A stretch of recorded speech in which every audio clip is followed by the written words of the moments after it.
Well, we're beginning to realize more and more that good storytelling is essential to great leadership and great marketing. And but at the core of telling great stories is getting real, is going deeper, and the access to that is the courage to be vulnerable. And that's what today's show is all about. How do you do that? Where do we access that? How do you develop that in yourself and in others? So listen to this fascinating and I love the show. So listen in.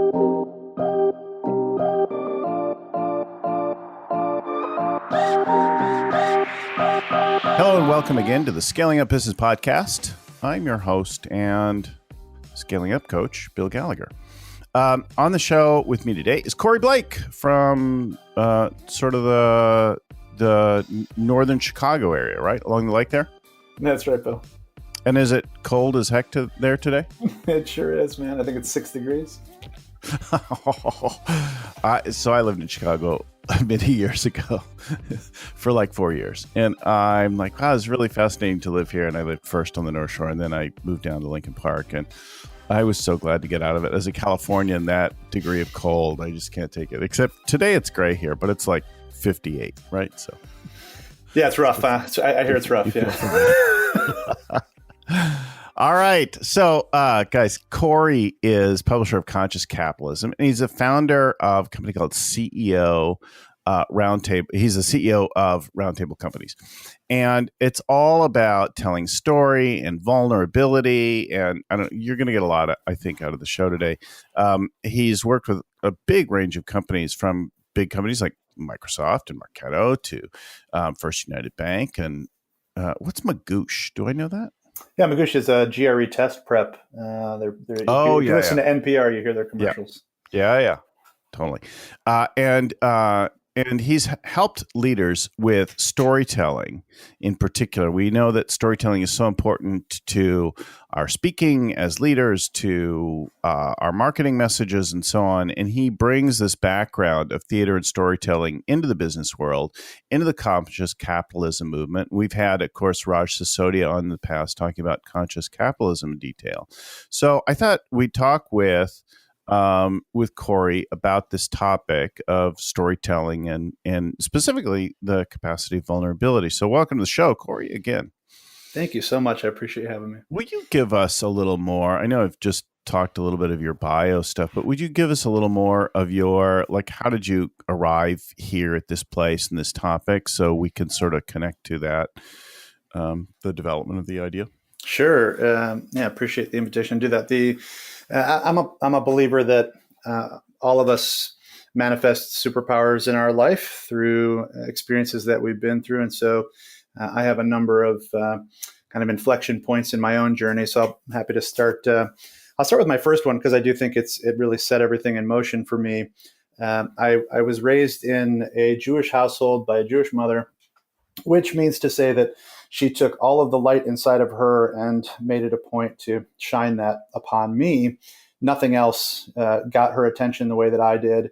And from my standpoint, nothing else shone as brightly as she did. And so for the first 5 years of my life, I was led to believe that I was special and here to do something magnificent on this planet. And then around my 5th birthday, just so you know, that's not exclusive to Jewish mothers. My grandmother was far from Jewish, and she did that with me excessively. I love it. I'm happy to hear it. That's awesome. So this kind of transition point for me was around my 5th birthday, and I have some recollection of this experience of my mother bringing home a cherry-covered cheesecake for my birthday. And I had never, watched what I said because I had never said anything wrong in my mother's eyes. And yet I made this comment that I didn't care for cherries. And I saw a version of my mother that had never existed in my world before. And she got irate with me, sent me to my room, literally chased me up the stairs, and slammed my bedroom door repeatedly as she yelled at me about how ungrateful I was. Yeah. And this kind of kicked off a year of her severe depression and what I think today would be diagnosed as bipolar disorder. She was very much two different people for a while. One who was adoring and loving the one I had known, and this other person who felt incredibly dangerous to me. Mm. And while on the other side of this year, she was properly medicated and her light came on as bright as ever. For that period of 12 months or so, there was no light that really emanated from her. And that left me feeling like I was in the dark entirely because nobody else's light compared to hers, like I was invisible. And Mm. I was afraid a lot of the time. But the gift of that year How old are was you? that this is 5 to 6 years old. Yeah. The gift of that time was that I learned how to read the energy of a room to determine if Mm. that room was safe. I learned how It's to read safe. my father, my sister, right? Mm. And I learned during that time how to make mom laugh, right? Mm. How to keep mom in a place that felt safer to me. And so Mm. I became a pretty masterful people pleaser, and I used performance in order to do that. So Mm. that became my trajectory. Can you Uh, pause there for 1 second? Because sure. this is, I think, really useful for all of this. Is it comes up again and again in our coaching. Is we coach in the scaling up framework, and we get Mhm. leaders doing certain habits around execution and strategy, and people and cash and things like that. But along the way, the leader has to develop himself, and unfailingly, what we discover is that there are these things that develop right around that time. Sometimes we don't see the origin of them back to the 5, 6, 7 year old, but it is really these early things that you learn that, and then you develop survival skills for surviving the environment. It may not be life or death, but it is about like being safe and happy and like that. And then that gives you certain skills and gives you sensitivity to certain things, and you apply on them every day, except that they do become limiting, as you'll probably get to at some point. So they're essential, they're critical, they're unique. You develop superpowers, and they're always around these like primary relationships, parents, siblings, like that. So Yes, yeah. In the work we do around storytelling, we're essentially charged with helping people to unpack those moments. I didn't really understand what happened when I was 5 years old until my late 30s, and I'm 44 now. So mm, I'm 5 or 6 years into really unpacking that stuff, investigating, having conversations with my mom about that time period, et cetera. Um, totally, yeah. totally get So this. Yeah. right on. So I mean, ultimately, I think that set me on this trajectory where I used both the performance capability and the desire to keep people around me happy as a strength, right? And Yeah. I developed it over a period of years. Ended up going to school for acting to be a performer. The ability to impact people emotionally on stage was something that I gained a tremendous amount of reward from. It felt like my identity, who I was. Becoming an actor was the only thing that made sense to me at that time. Mm. And then I left school. As the big fish in a small pond, I went to Millikan University and was at the top of that ladder when I left. Headed off pretty quickly to Los Angeles and started working in film and television and whatnot. And ultimately, because I'm funny and fell into the commercial world, I started getting cast a lot in pretty big commercial campaigns for major companies, oftentimes as a funny guy. And Mm-hmm. that was this fascinating, confusing time. Hollywood trailer, glitz, glamour, fun, excitement. Everyone around me saying you're living the dream. My mother so proud of me, Mm-hmm. and yet, I'm using my gifts to encourage kids to drink Mountain Dew and eat McDonald's hamburgers, and ultimately, Breakfast of champions. right, there comes a point where I'm like, oh, this isn't really what I came here for, and yet it's paying me a lot of money. It's such a confusing experience to, Right. you make your day rate, and then when things air, you have no control over it. But when they do air, at least at that time, this is early 2000s, there's a lot of money that just shows up in your mailbox day after day, sometimes in Yeah. an astounding way. So this confusion of everyone's telling me I'm living the dream, but I feel pretty empty inside. I started producing and directing because I wanted more of a sense of control, and that taught me a tremendous amount about leadership without me realizing that's really what I was studying. And then I kind of got to this space where I was going out on auditions. I was getting called away from this thing that now I loved, which was building creative projects, was getting called away to do this audition stuff, and I would get really cranky and aggravated, and eventually had that realization of, okay, some young person would freaking love to do this. I should probably let it go if I'm pissed off when I'm being asked to go make a living. And so I did. I walked away from acting, and shortly thereafter was getting married and had this real sense of needing to do something that was more consistent and reliable financially. And somehow I thought I should start a company. Makes no sense in retrospect, but that kind of started me down this right. I'm a big Michael Gerber fan. So that set me down this trajectory of intersecting with business in this way that was entirely unexpected. But it was also a very challenging transition, because if I wasn't an actor, I really didn't know who I was for a period of years. Yeah. So your identity is fully tied to this survival thing that developed at 5 and 6, and evolved, and through and through. Like, it's my DNA. Yeah. So if I'm not that, I'm nothing. What am I? Yeah. Yeah. Yeah.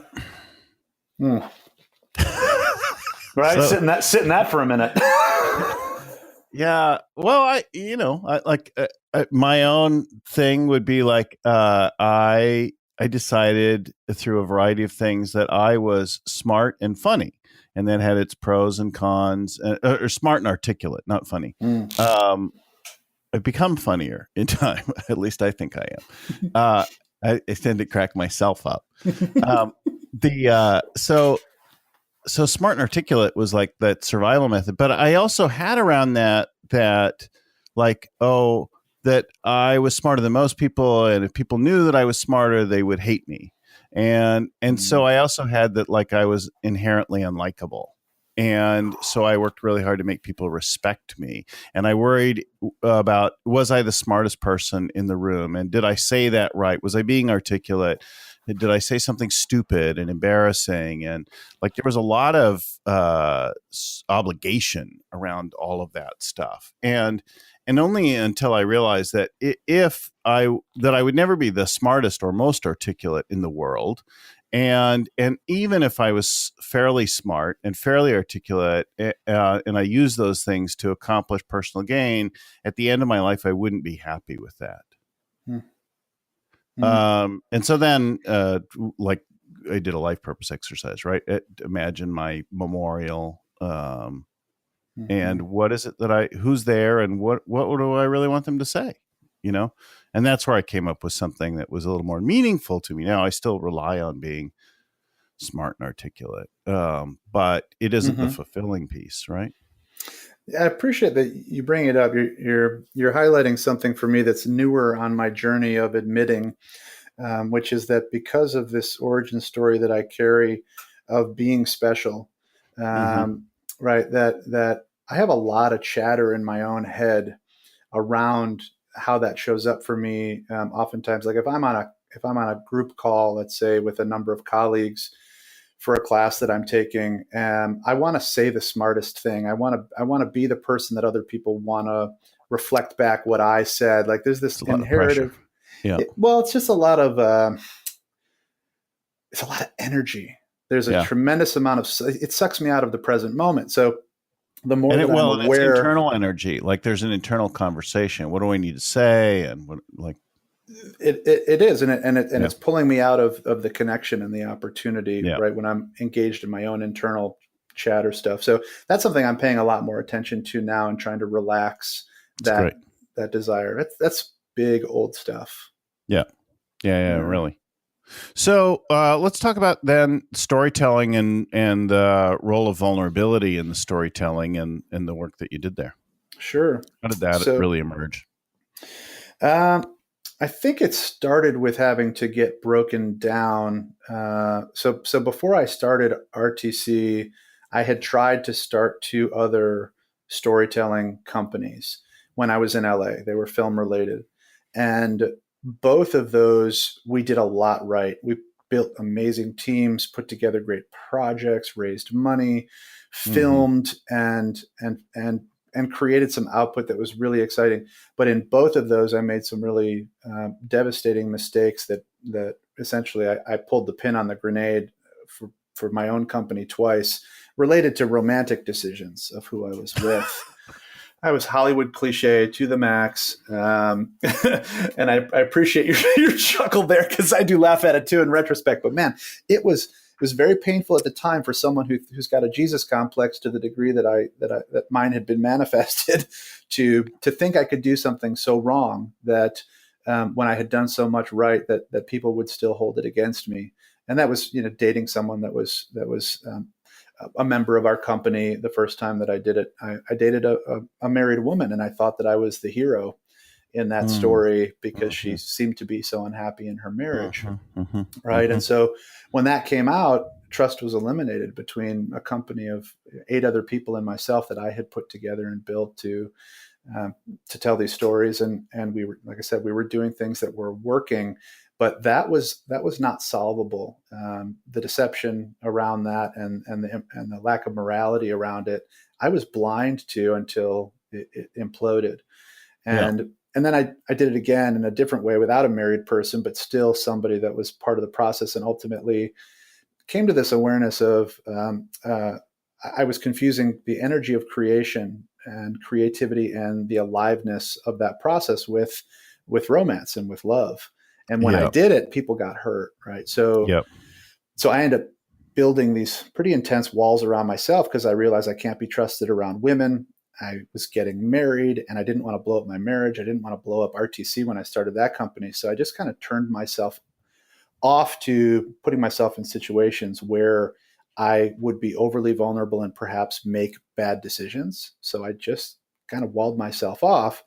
And you were not kidding about talking about vulnerability, right? In this era, to talk about mistakes in romantic relationships at work, right? This is pretty vulnerable. This is it. Right? Yeah. So we thanks, man. So we get to this point within RTC where we're like 5-6 years old. Things are growing. Things are going well. And I'm hiring mostly women. Like we just attract a lot of women to our organization, and I've walled myself off from them. Right. So it became very easy for me to be callous, and I hurt somebody's feelings really badly who was really important to me. And part of the reason was that I was creating extra distance with her because I was in that creative space with her, and it made me nervous. Yeah. So I end up, misbehaving in the sense of just being unkind to her, really hurting her feelings. And my leadership team really held that space for me to, while I was in a shame spiral, like mediated a conversation with her to where I got to unpack and share with them for the first time, these other relationships I'd had, how I blew up the company, and that I think I had built this wall around me. And they challenged me that day to start brick by brick taking it down to see if I was the same person I had been when I built it. Right. And that in terms of vulnerability within the company context, was a huge awakening about the power of sharing with people that I was working with, because on the other side of that, there was a lot we could do when it came to business, because the trust that was required to get through that was pretty immense. Now, simultaneously, as a company, we're leading people through vulnerability. We became well known for helping people write the book they're born to write, which is a very vulnerable, transformative experience. It's typically a year to a year and a half long. What people share with us, on day one versus 3 months in, 6 months in. At 6 months in of that process, someone's starting to say things to us they haven't said to their spouse. 9 months in, they're saying things out loud they've never said to themselves before, right? And so we were recognizing that when we were a witness to someone else's vulnerability, it lit a fire in us. And it wasn't a sexual turn on, but we started saying vulnerability is sexy because it literally just set us on fire. We were just so honored to be in that space where someone's doing that kind of work. And we just found it like powerful. It lit us up, right? So we were doing it within our company, and we were guiding our clients through it. And we just had this recognition that more attention paid to sharing our stories with one another that we don't typically share in the workplace becomes this conduit for a deep and profound trust. And when we get to that place, we can move faster together, and we can address challenges from a place that's so different than when we simply don't even know what's really going on in each other's lives. Well, you haven't said the word, or at least I didn't hear it. that it takes courage, right? Sometimes vulnerability, it seems people are like, oh, I don't want to look weak. I don't want to be emotional. I don't want to be vulnerable. That's showing my underbelly. That's showing my soft spots. And that's a weakness. No, it takes courage to do that. And that courage is strength. And I think reframing it or having people see it from another angle makes a difference in beginning to access. As a leader, that courage of vulnerability gives your team room to really address their things and to actually grow, right? Like there's room for growth when we become vulnerable and we see the places that are sensitive and tender. There's immense value in it that you're highlighting. I also want to honor that it is a delicate space. I think you can key back to what I was saying about what someone shares with us at 9 months in. Like, there's a tremendous amount of safety that's been produced. We have a very non-judgmental process where they learn they can say things and it's safe to do it. And most businesses are not necessarily like that. So there is courage that's required, but I think there's also there are steps that truly need to be taken to do it in a supportive way, because when you don't have a supportive environment and people have the courage to try and get rejected for it, the scar tissue can take a decade or forever. You can never overcome it. So it is a very fragile system. You got to be careful. And there's I think a lot we can learn about how to pay attention to creating an environment where vulnerability is successful.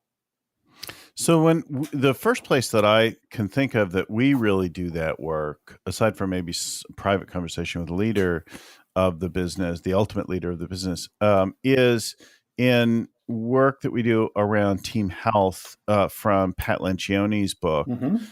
And work. And we start with usually an exercise early on in working with a team where we share lifelines. And I'll coach the CEO to prepare their lifeline and how to share about the lifeline in terms of the level of vulnerability and openness and the timing and that kind of thing. But that is usually a pretty powerful couple hours as first the leader and then the other people share their life stories. So the lifeline exercise is I simply chart my life, highs and lows from birth to now.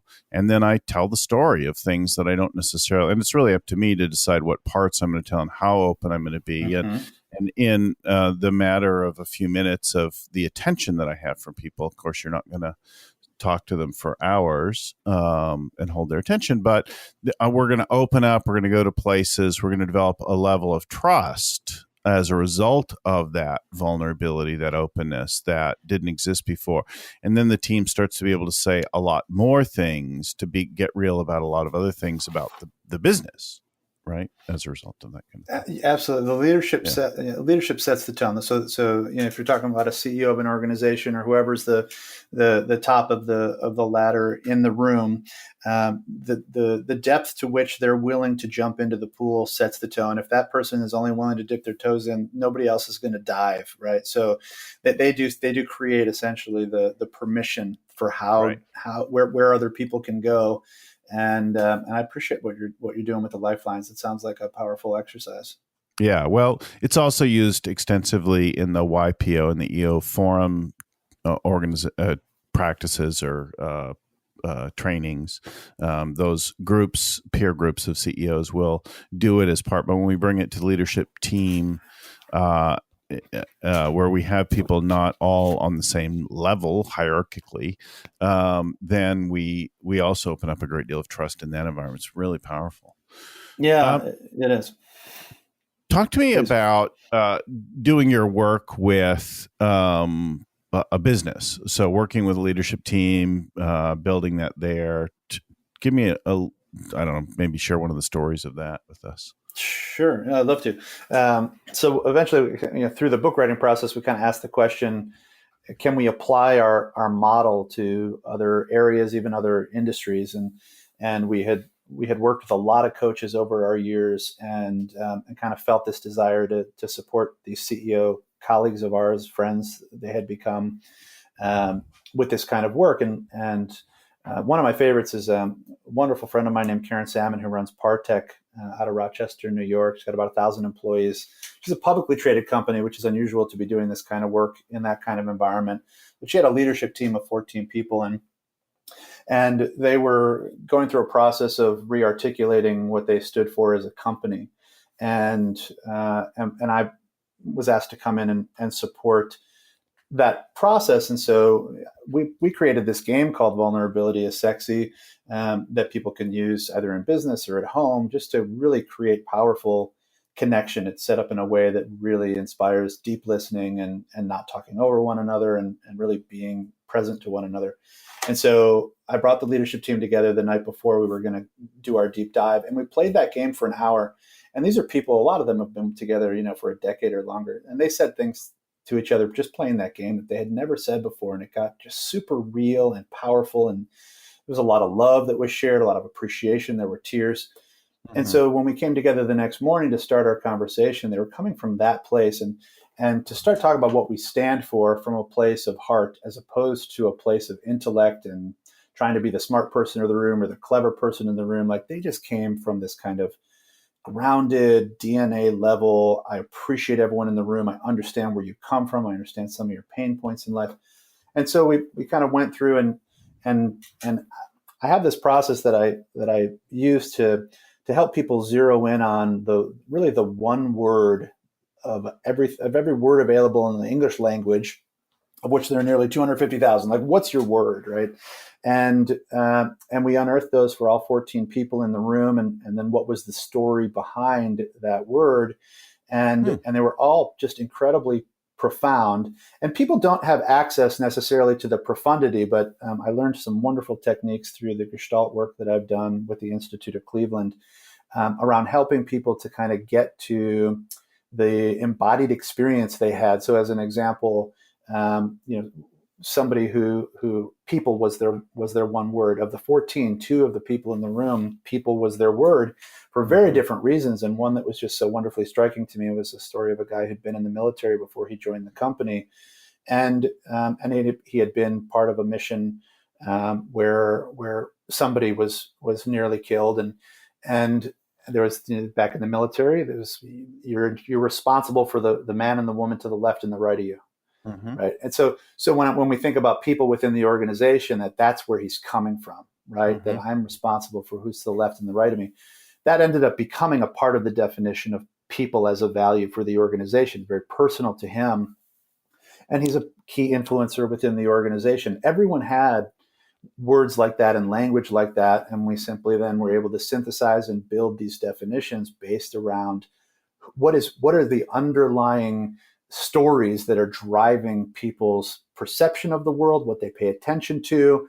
And the value of it is also, we recognize, like, you've got two people who have these powerful stories around being people-centric.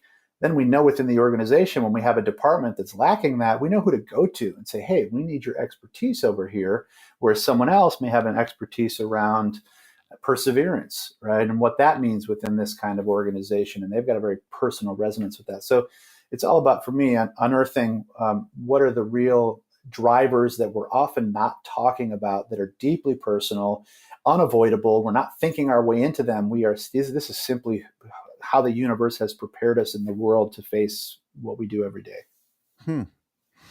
So the one word is something that you care deeply about, like a super value or something like that. Sometimes it shows up as something you care about. So my word that often shows up is special. Like, there's something about it that not only did my mother do that for me, but it has become the thing that I work hard to do for other people, to be that light she was for me, for others, right? So yeah, zeroing in on what is the, essentially, if you're, and this is a way of putting it, you're an artist in the world, and you're using your work as a canvas, and you're trying to paint a version of the world that you want to see. What's that version of the world, right? What's a word that encapsulates what you're standing for as that artist?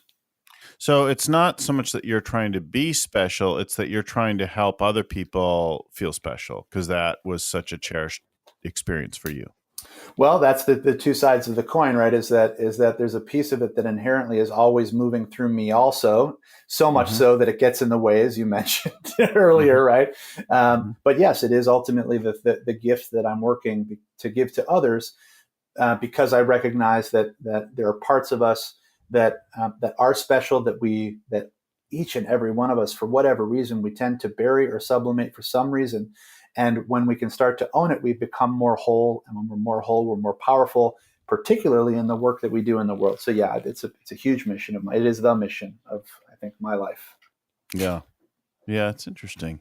And that's very distinct from being the funny guy who can read a room.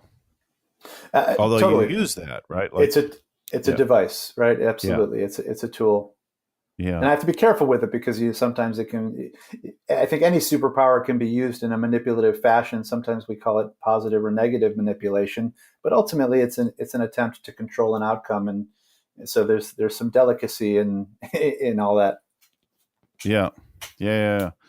My grandmother, on my dad's side, what we called her Granny, she, I was the favorite, right? I was the first of the kids, and she doted a great deal. And she had this saying. Now, so I wish I knew at the top of my head, but I'm guessing she was born like 1915, right? So from a very different generation.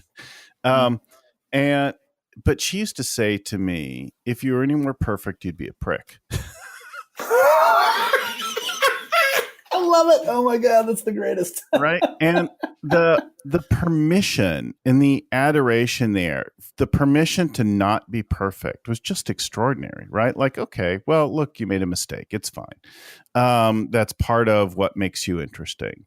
That's just enormous, right? And that amount of love, so that was really hard for anyone that I dated or married or whatever to live up to that level of relationship to me, and ultimately nobody can do that. But then it gets complicated. Then anybody who's not that is like a woman who's critical of me. Well, that's like a whole other category of things like that. But you live in that whole thing, then there's a great deal of something special about that relationship.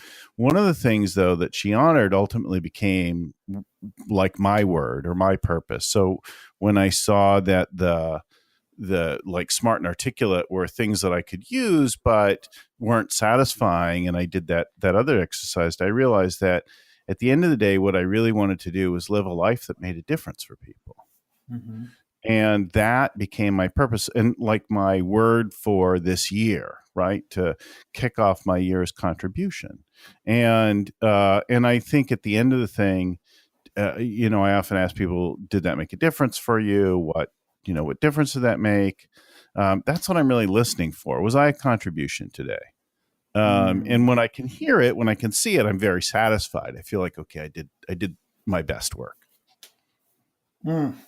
It's lovely. I appreciate the story about Granny. I noticed in myself when you said that line, if you're any more perfect, you'd be a prick, that like, I mean, my face got 5 times as big and my eyes and I noticed how quickly I laughed. And then I had this recognition right after that of, I don't know if you find it funny. I found it really like there's something unexpected about it, right? That just tickled me. She was very unexpected. Yeah.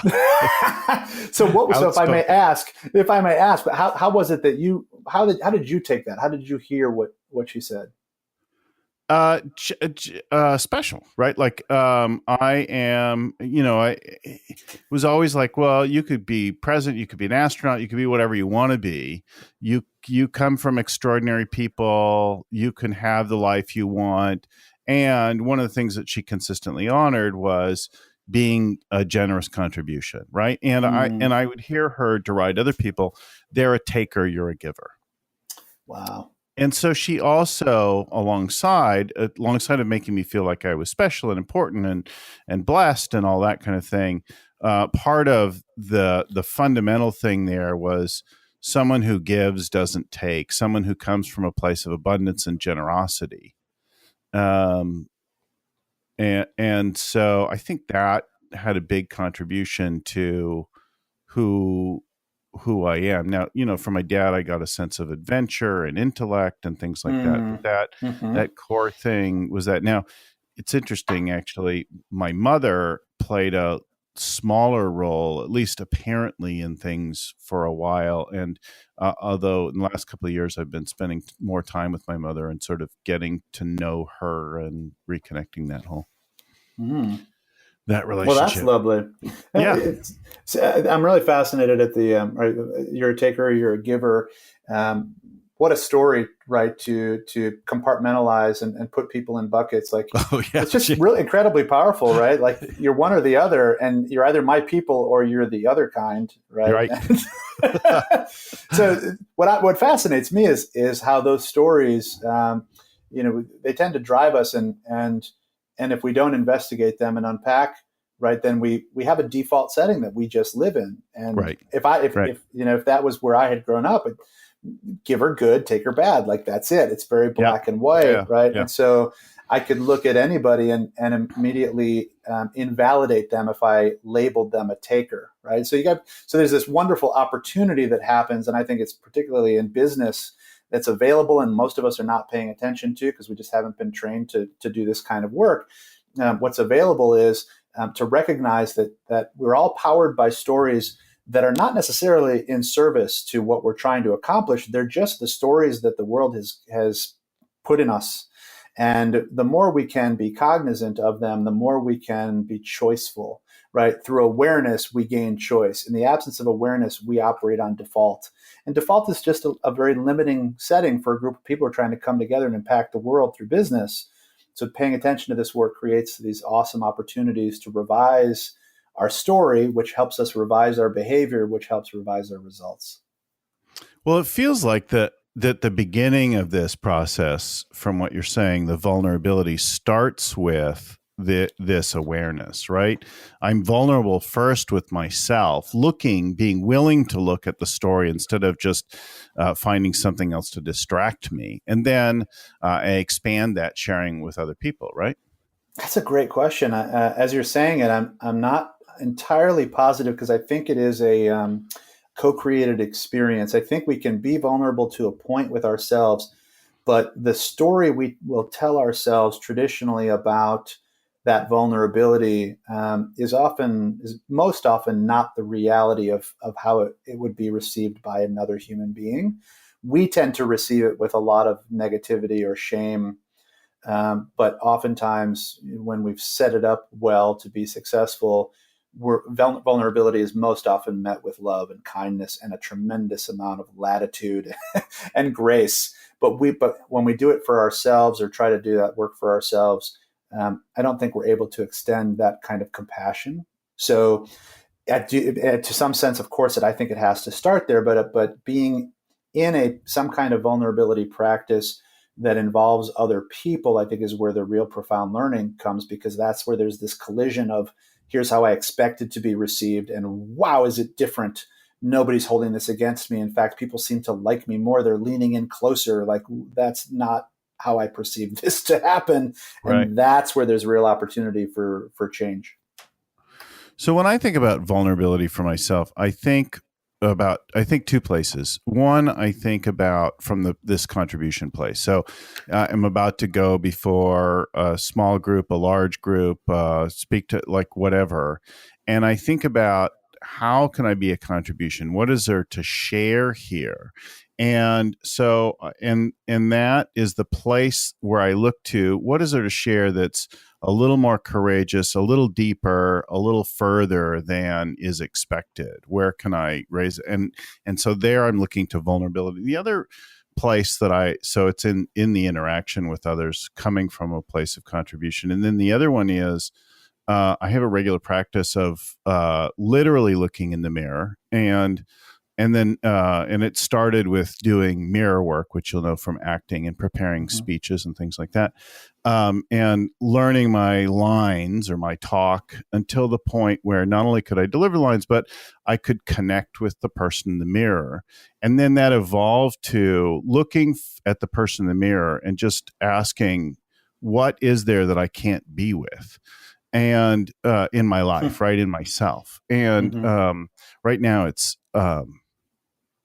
my fitness, right? That's a thing that is deeply confronting for me, that my fitness has fallen off over the last couple of years to a place that I'm not proud of who I am and what I look like.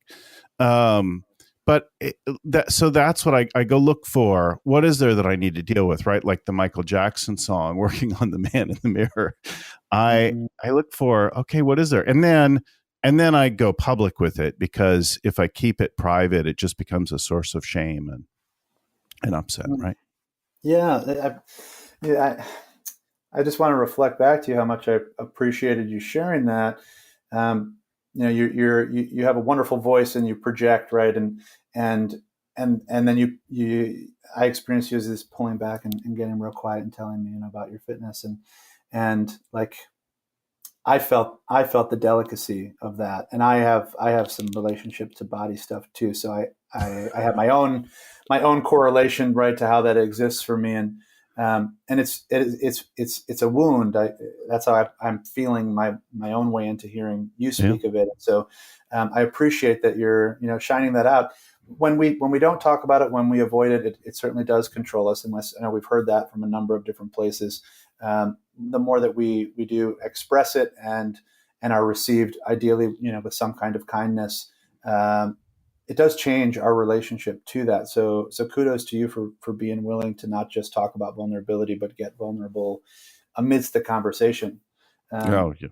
yeah, Anything there's else one. is talking about or is hypocrisy, right?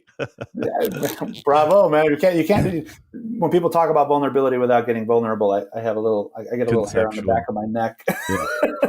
Yeah. There's one thing that you highlighted, this question of particularly around contribution, like where when you're speaking to a group, where's there access to more vulnerability? Something that I've come to recognize, that I think is pretty through and through. It might not be a hard and fast entirely rule, but if we have something that we are so committed to, we all have that thing. Yours contribution, my thing special. Um, Chances are there's a time in our life where we wore the polarity of that like a costume, and really tried it on and felt what it was to be that other thing. So I have Hmm. curiosity around, what's your awareness of times in your life, or maybe it was just a time in your life when you're like, what, I just want to be a taker for a while, and that's where I'm going to live from. And if you have that as a part of your story, um, chances are, if you tried it on, there came a point where there was so much of a repellent feeling for having done it, right, that you may never try that costume on again, and now you're fully committed to contribution. But that's a real centerpiece for vulnerable conversation. Is what was it like to wear that for a while for someone who's not really programmed that way? So I actually, I've done it lots, all the time. And when I have been giving a lot and feel like I didn't get what I want, or I wasn't taken care of, then I would indulge myself in any variety of ways, some of which were destructive and unhealthy. And then I would feel incredibly guilty. Now, if you've ever dealt with addiction Mm-hmm. personally or in your family friend sphere, you'll know that cycle is really common.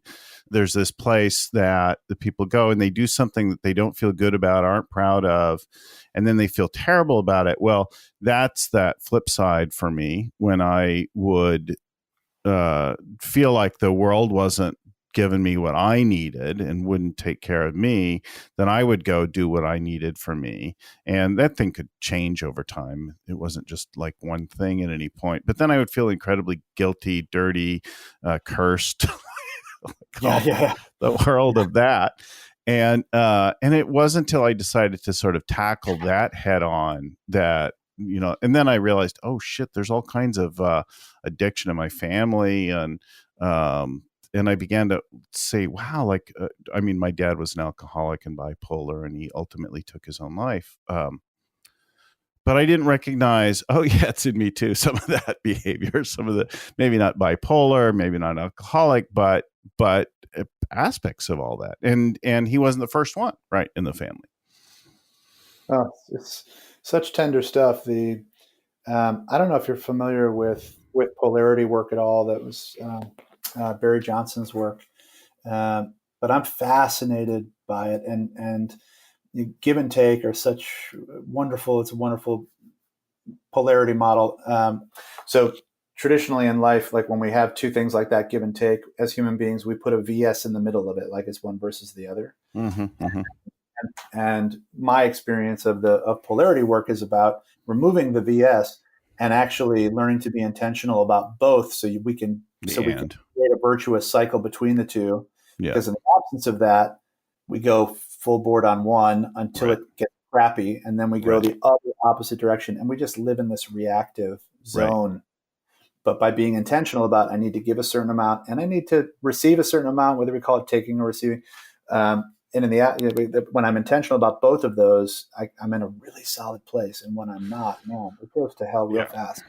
Well, my evolved thing now that I've addressed that is like if I'm going to lead a day with a team or give a public workshop or do something like that, and I know that I'm going to be giving and my attention is going to be out on the group all day and I'm going to be struggling to keep it out there and not internally, I'll do a whole variety of like self-indulgent things before the day and at the end of the day that sort of take care of me. And I come from a place of feeling abundant and taken care of and all that. And I provided all that stuff to myself first. And it might be as simple as like, I'm going to take a walk on the beach and have a great breakfast. And I'm going to take a long time to like chill out in the morning before I go tackle the day. But then I come into the day, okay, I'm like ready for everyone else now.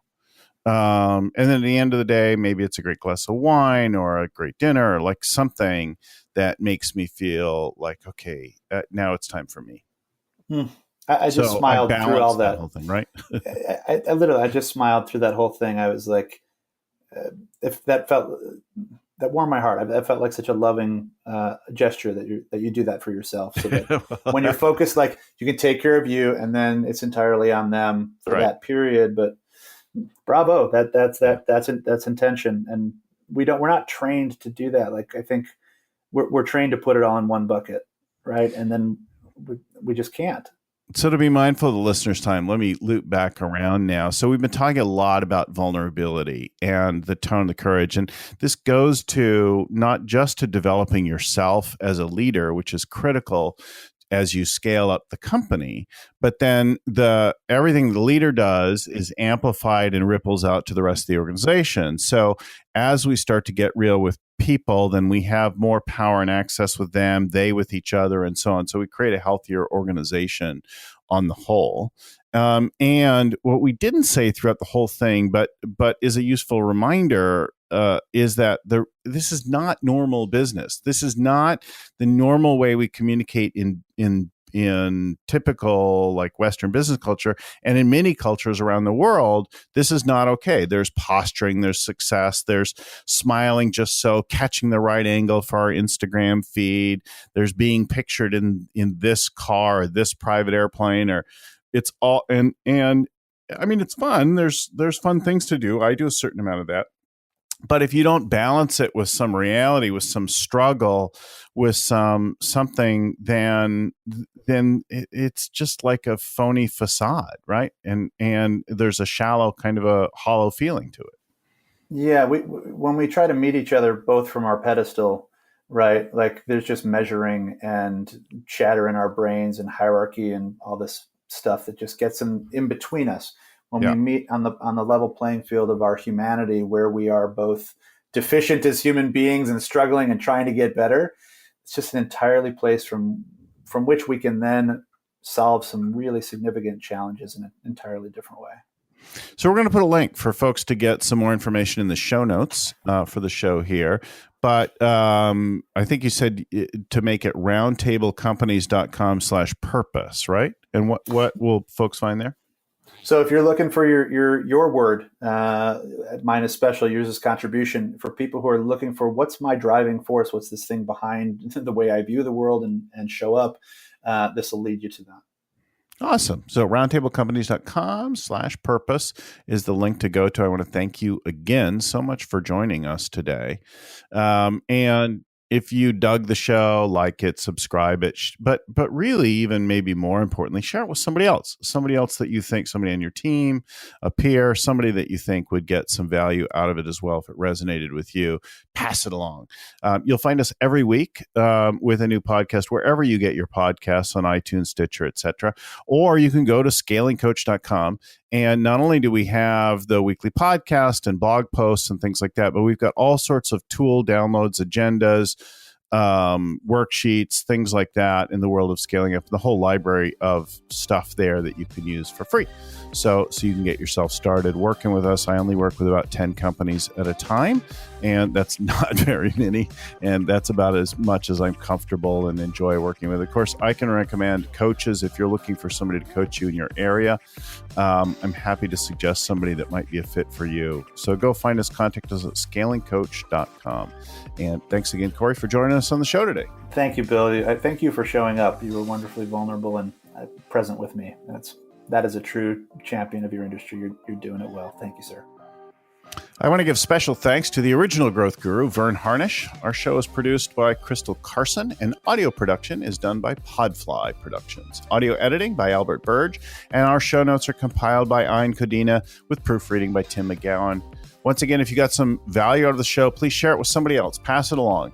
And let us know the parts that you loved with an email to info@scalingcoach.com. Thanks again for listening, and keep scaling up.